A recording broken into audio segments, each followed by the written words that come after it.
take your mark.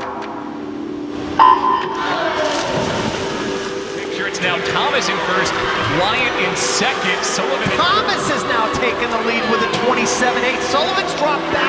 Thomas wins the NCAA championship, ended up very close for second. A member of the men's swim team, who was a member for 3 years, named Will Thomas, decided to identify as a woman and go by the name Leah Thomas, and joined the women's swim team in the fall of 2021. So this was first announced to us in the fall of 2019, actually, that Thomas would be transitioning to the women's team. And we were told that it was going to be the next season that this would come into place, but obviously the Ivy League canceled all sports in the 2020 to 2021 school year, so this didn't actually happen until the fall of 2021. So we knew for 2 years that this was going to be a possibility.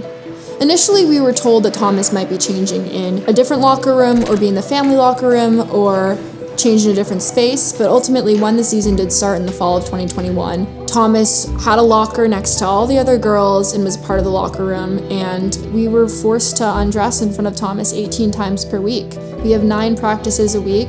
You change into your suit for practice and you change out into your street clothes afterwards. One of my teammates actually had the locker next to Thomas, and that really bothered her, and she changed in the family locker room in the hallway and in the bathroom stalls when she came into the locker room. Additionally, swimming is a roster-limited sport. We can only bring so many girls to each of our meets. We have more girls on the roster than can participate in each meet. So every single meet, one girl quite literally was left off the bus to go to these competitions. And that's really challenging for all girls, because even if you weren't going to be the one who directly got that spot, you think about maybe you could have been, or there was an opportunity that I could have been that final spot on the roster. Especially having Thomas on the team, knowing for sure Thomas was getting one of those spots because they were the fastest on the team, it was really hard for a lot of girls who were right on the cusp of making that meet. And the university also didn't want to have the narrative about the situation be bad, so they really came in and wanted to control the narrative. They told us that our feelings didn't matter, and they sat us down and they said, Leah being on this team is a non-negotiable.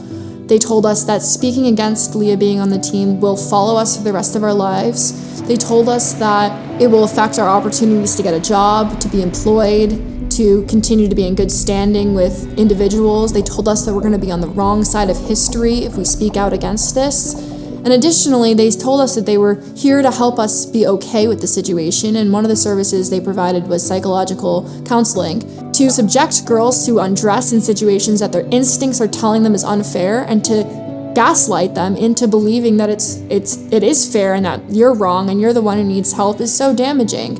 And I personally cried for weeks about the situation. I had nightmares about what they were allowing males to be in our spaces and what that meant for all of women in society, not just on my team. And I think people don't really realize how much they wanted to control the narrative. And all universities would have acted the same way because they have this desire to bow down to quote-unquote progressive policies that are not progressive. They're regressive. They're discriminatory to women. They tell us women our feelings don't matter, and they tell us that we're the problem and we need help and we need to be re-educated. So if people don't see how big an issue this is and how we must protect girls and we must protect women, I really hope that just explaining what I went through on the team helps show that.